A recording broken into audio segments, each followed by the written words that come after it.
বর্তমানে গাজা গণহত্যা কেবল বুলেট আর বোমায় সীমাবদ্ধ নেই। মানবতাবিরোধী অপরাধে অভিযুক্ত নেতানিয়াহুর সরকার ক্ষুধাকে পরিণত করেছে হত্যার সবচেয়ে কৌশলী অস্ত্রে। দিনের পর দিন খাদ্য ও ওষুধের মতো ত্রাণ সরবরাহের পথ বন্ধ করে রেখে গাজাকে যেন ধীরে ধীরে শুকিয়ে মারার আয়োজন চলছে। ক্ষুধার তাড়নায় গাজার শিশুদের কান্না করার শক্তিটুকুও অবশিষ্ট নেই। গাজার মায়েদের কাছে থাকা একমাত্র পানির উৎস চোখের জলও প্রায় শুকিয়ে গেছে। পৃথিবীতে মানুষ যতভাবে মারা যায় তার মধ্যে ক্ষুধার যন্ত্রণায় মারা যাওয়া সবচেয়ে অসহ্য। না খেয়ে মারা যাওয়া অত্যন্ত দীর্ঘ ও অসহনীয় যন্ত্রণার প্রক্রিয়া। এটি এমন এক মৃত্যু যেখানে নিজের শরীর প্রতিনিয়ত নিজেকে ভেতর থেকে খেয়ে শেষ করে ফেলে, আর মানুষ নিজের চোখে দেখে মৃত্যু তাকে কিভাবে ধীরে ধীরে গ্রাস করে নিচ্ছে।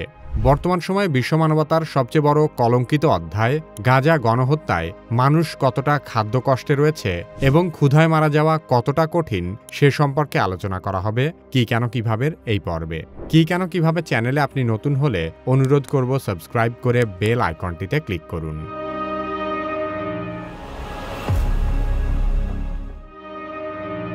ইসরায়েল গাজায় যুদ্ধ শুরু করার পর থেকে প্রায় 2 বছর হল এই উপত্যকায় পর্যাপ্ত খাদ্য সরবরাহ করতে দিচ্ছে না।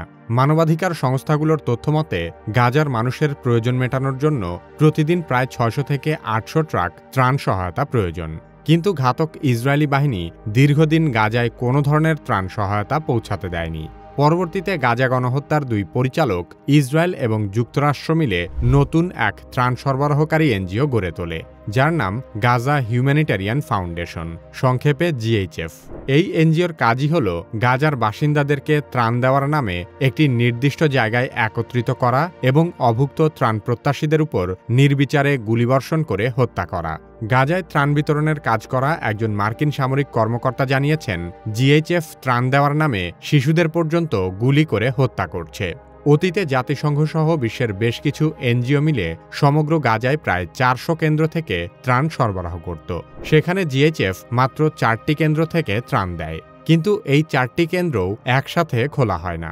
গাজাবাসীর প্রতিদিন 800 ট্রাক ত্রাণ চাহিদার বিপরীতে তারা ত্রাণ দেয় মাত্র 10 থেকে 18 ট্রাক। অথচ গাজা সীমান্তে প্রায় 6000 ট্রাক ত্রাণ সহায়তা নিয়ে অপেক্ষা করছে, কিন্তু ইসরায়েলি নরঘাতকেরা সেসব ত্রাণ গাজাবাসীর কাছে পৌঁছতে দিচ্ছে না।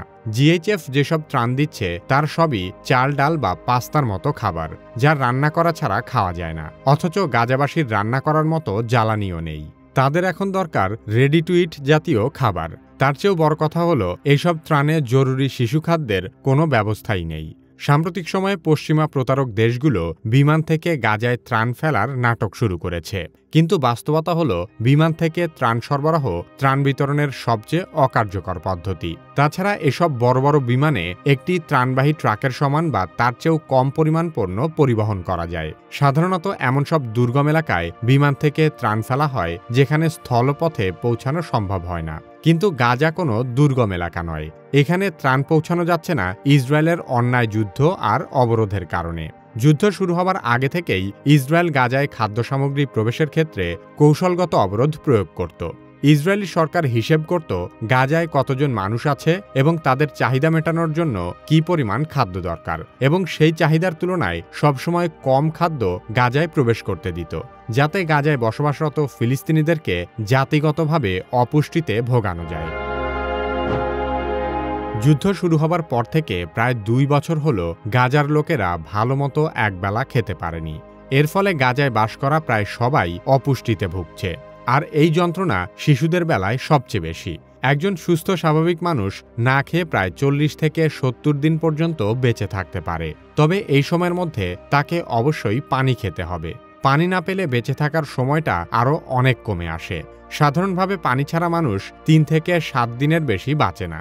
গাজায় বর্তমান শুধু খাবারেরই সংকট নয়, পানিরও তীব্র সংকট দেখা দিয়েছে, যা গণহত্যার প্রক্রিয়াকে আরও দ্রুততর করছে। তবে পুরো প্রক্রিয়াটাই নির্ভর করছে ব্যক্তির বয়স, ওজন, পূর্বের স্বাস্থ্য এবং শারীরিক শক্তির উপর। প্রথম দিকে ক্ষুধার্ত মানুষের পেটে মারাত্মক যন্ত্রণা হয়, এরপর মাথা ঘুরে এবং চোখের সামনে অন্ধকার নেমে আসে। সেই সাথে শরীর অতি দ্রুত শক্তি হারাতে থাকে এবং মন মেজাজ খিটখিটে হয়ে যায়। মানুষ যখন খাবার পায় না তখন আমাদের শরীর চর্বি এবং পেশি থেকে বেঁচে থাকার জন্য প্রয়োজনীয় শক্তি উৎপাদন করে। সহজ করে বলতে গেলে ঠিক যেন আমাদের শরীর নিজেই নিজের মাংস ভেতর থেকে খেতে শুরু করে। দিনের পর দিন না খেয়ে শরীরের কার্যকারিতা একে একে ভেঙে পড়তে থাকে। একসময় হজমের রস তৈরি বন্ধ হয়ে যায়, হার্ট ধীরে ধীরে দুর্বল হয়ে পড়ে, ফলে শরীরের রক্তচাপ অনেক কমে যায়।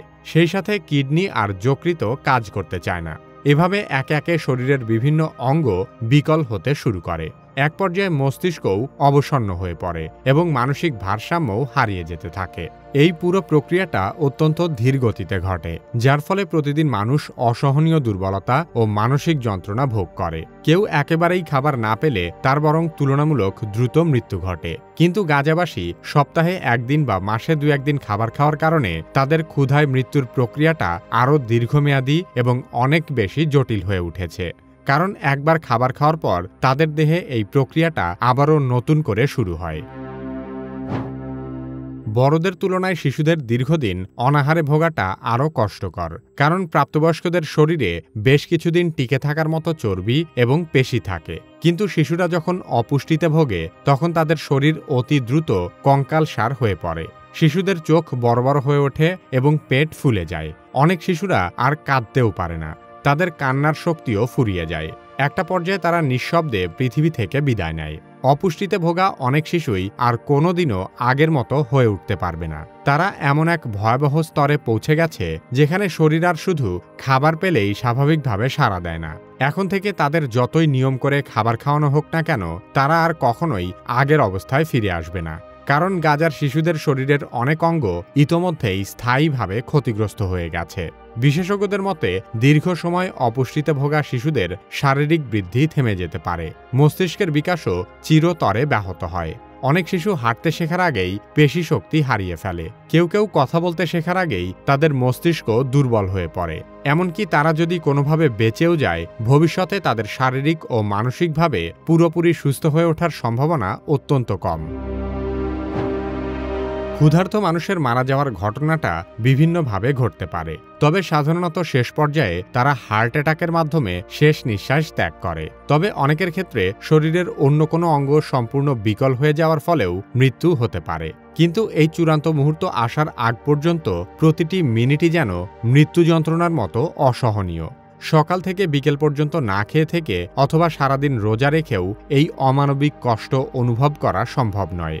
সে কারণেই বলা হয়, না খেয়ে মারা যাওয়াটা সবচেয়ে দীর্ঘমেয়াদী এবং যন্ত্রণাদায়ক মৃত্যুর একটি। বিশ্ব স্বাস্থ্য সংস্থার মতেও ক্ষুধা ও অপুষ্টি পৃথিবীর সবচেয়ে নীরব এবং যন্ত্রণাদায়ক মৃত্যুর অন্যতম কারণ। তবে বিশ্বের অন্যান্য প্রান্তে অনাহারে মৃত্যুর ঘটনাগুলো অনেকটাই প্রাকৃতিক দুর্যোগের মতো। কিন্তু গাজার মানুষেরা যে অনাহারে মারা যাচ্ছে তা সম্পূর্ণ পরিকল্পিত এক গণহত্যার অংশ মাত্র। এই লোকগুলোর মাত্র কয়েক কিলোমিটার দূরে হাজার হাজার ট্রাক খাবার তাদের জন্য অপেক্ষা করছে, কিন্তু তারা ইসরায়েলের মতো বিশ্বমানবতার কলঙ্ক এক দেশের কারণে এমন করুণ মৃত্যুর মুখে পতিত হচ্ছে। আমরা হয়তো ভাবছি গাজার নিরপরাধ মানুষগুলো শুধু ক্ষুধার যন্ত্রণায় দিন পার করছে, কিন্তু বাস্তবে তাদের কাছে ক্ষুধা শুধু পেটের নয়, আত্মার অনাহারেরও বটে। কারণ তারা দিনের পর দিন নিজের সন্তানকে খাবার দিতে না পেরে চোখের সামনে আদরের সন্তানকে অনাহারে মারা যেতে দেখে তাদের শারীরিক যন্ত্রণার পাশাপাশি এমন এক আত্মার আর্তনাদ তৈরি হয়েছে যা অন্য কারো পক্ষে বোঝা সম্ভব নয়। এক বিন্দু চালের খুদের জন্য তারা রাস্তায় পড়ে থাকা ময়লা খুঁজে বেড়াচ্ছে, ধুলোর সাথে মিশে যাওয়া আটা সংগ্রহ করছে শুধু একটু পরিবারের ক্ষুধার যন্ত্রণা কমানোর আশায়। বিশ্বমানবতার ঝান্ডাবাহী ভণ্ড পশ্চিমা প্রতারকেরা আফগানিস্তানে নারী শিক্ষার অধিকার লঙ্ঘিত হচ্ছিল বলে পৃথিবীর অপর প্রান্তে গিয়ে মানবিক হস্তক্ষেপের নামে দীর্ঘ ২০ বছর যুদ্ধ করেছে। অথচ তাদের বাড়ির দোরগোড়ায় বিশ্ববাসীর চোখের সামনে গাজায় ২ লক্ষ নিরপরাধ লোককে হত্যা করা হলো। ২০ লক্ষ মানুষ না খেতে পেয়ে মারা যাচ্ছে, কিন্তু তারপরও পশ্চিমারা কোনো ধরনের মানবিক হস্তক্ষেপের প্রয়োজন বোধ করছে না। তারা ইসরায়েলের মতো ছোট্ট একটা দেশের নিষেধাজ্ঞা উপেক্ষা করে অভুক্ত মানুষগুলোর মুখে সামান্য খাবার পর্যন্ত তুলে দিতে ব্যর্থ হয়েছে। বরং যুদ্ধ শুরু হবার পর থেকে জাতিসংঘ যতবার ইসরায়েলের বিরুদ্ধে ব্যবস্থা নিতে গেছে, প্রতিবারই এর তীব্র বিরোধিতা করে বিশ্ব মানবতাকে আরও কলঙ্কিত করেছে যুক্তরাষ্ট্র। ডেমোক্রেটিক বা রিপাবলিকান, জো বাইডেন বা ডোনাল্ড ট্রাম্প, যুক্তরাষ্ট্রে যে দল বা যে নেতাই ক্ষমতায় আসুক না কেন, তারা ইসরায়েলের অন্যায় প্রশ্রয় দেওয়ার ব্যাপারে আপোষহীন। কারণ আমেরিকার সমস্ত দলমতের রাজনীতিবিদ আর নীতি নির্ধারকদের টাকার বিনিময়ে কিনে নিয়েছে জায়নবাদী একদল ইহুদি, যারা American Israel public affairs committee বা এইপ্যাক নামে পরিচিত। এইপ্যাক কতটা ক্ষমতাধর এবং তারা কিভাবে মার্কিন যুক্তরাষ্ট্রের রাজনীতি নিয়ন্ত্রণ করে সে সম্পর্কে জানতে চাইলে কি কেন কিভাবের এই ভিডিওটি দেখতে পারেন।